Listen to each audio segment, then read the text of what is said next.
ఇది భారతదేశంలో ఉన్న ఒక అతి పవిత్రమైన తీర్థక్షేత్రం. ఇక్కడే భగవాన్ పరశురాముడు తన తల్లిని హత్య చేసిన తర్వాత తన చేతికి శాశ్వత బంధమైన గొడ్డలి నుంచి దైవిక విముక్తి పొందాడు. ఇది మహారుషి జమదగ్ని మరియు ఆయన భార్య మహాపతివ్రత రేణుక కథ. రేణుక ప్రతిరోజు నది నుంచి పచ్చిమట్టి కుండలో నీరు తెచ్చేది. ఆమె సతీత్వ బలంతో అది ఎప్పుడూ విరిగేది కాదు. వారికి 5 కుమారులు, అందులో చిన్నవాడే భగవాన్ పరశురాముడు. ఒకరోజు నదిలో స్వర్గానికి చెందిన గంధర్వులు జలక్రీడలు చేస్తూ ఉండటం రేణుక చూసింది. ఆ దృశ్యాన్ని చూసిన క్షణంలో ఆమె మనసు క్షణమాత్రం చలించింది. అదే క్షణంలో ఆమె సతీత్వ శక్తి భంగమై చేతిలో ఉన్న పచ్చి మట్టికుండ ఒక్కసారిగా పగిలిపోయింది. రేణుక ఆశ్రమానికి తిరిగి రాగానే మహారుషి జమదగ్ని తన తపోబలంతో ఆమె మనసు భ్రష్టమైందని గ్రహించారు. ఆయన తీవ్రమైన కోపంతో తన పెద్ద కుమారులను పిలిచి మీ తల్లిని శిక్షించండి అని కోపంగా ఆజ్ఞాపించాడు. 4 పెద్ద కుమారులు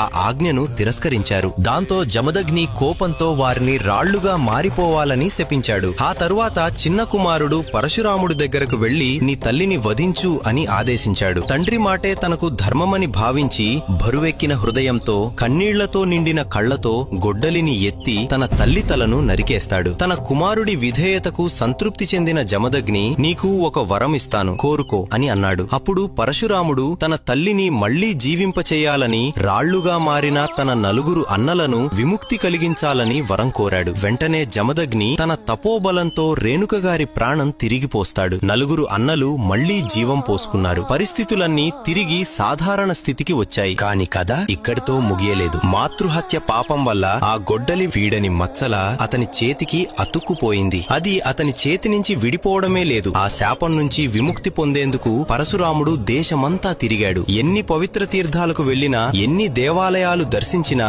ఎన్ని నదుల్లో స్నానం చేసినా గొడ్డలి మాత్రం అతని చేతి నుండి విడిపోలేదు. చివరికి అతడు తూర్పు హిమాలయాల్లోని లోహిత నది తీరానికి చేరుకున్నాడు. ఆ పవిత్ర జలాన్ని తాకగానే ఒక అద్భుతం జరిగింది. గొడ్డలి స్వయంగా అతని చేతి నుంచి విడిపోయింది. ఆ పవిత్ర స్థలమే ఈ రోజు అరుణాచల్ ప్రదేశ్ లో ఉన్న పరశురామకుండగా ప్రసిద్ధి చెందింది. నేటికి ప్రతి మకర సంక్రాంతి రోజున వేలాది భక్తులు తమ పాపాలను కడిగివేస్తుందనే విశ్వాసంతో ఇక్కడ స్నానం చేయటానికి వస్తారు. ఇదే నీరు స్వయంగా భగవాన్ పరశురాముణ్ణే పాప విముక్తుర్ని చేసింది. భగవాన్ పరశురాముణ్ణి హృదయపూర్వకంగా విశ్వసించే ప్రతి భక్తుడు కామెంట్స్ లో తప్పకుండా జై పరశురాం అని రాయండి.